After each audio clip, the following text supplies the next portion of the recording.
បាទអរុនសួស្ដីពុកម៉ែបងប្អូនដែលតាមដានទស្សនា Channel បាក់សីលំអជីដែនរបស់ខ្ញុំបាទព្រឹកនេះដែរយើងមកអត់មើលមន់ព្រៃណាបងប្អូនពលឺសំឡេងញាស់ហើយចាំមើលបានកូនប្រហែលទៅមកដល់ហើយបើកទ្វារសិនពូជមន់ព្រៃទ្វារសិន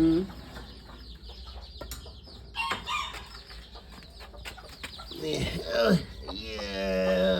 Hello morning មើលបានកូនម៉ាន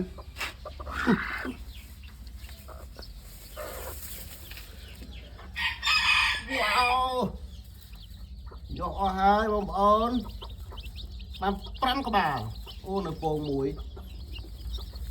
មើលពងមួយហ្នឹង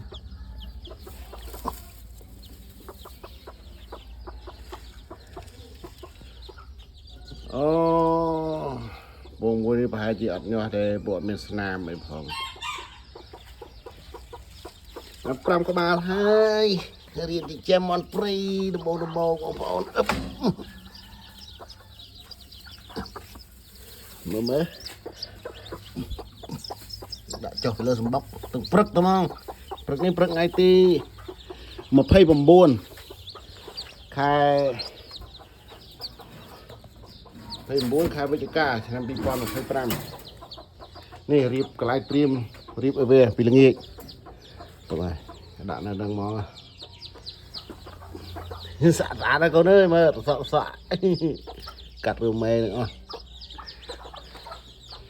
មន់ព្រៃតែនមេមន់ព្រៃតឡើងចូលក្នុងផ្ទះថ្មីគេអឋានថ្មីបាទអរគុណច្រើនបងប្អូនបន្តិចទៀតខ្ញុំនឹងដាក់ចំណីឲ្យវាស៊ីមើលរស់មិនរស់ចាំតាមដានទស្សនាពេលដែលវាធំឡើងបាទអរគុណច្រើន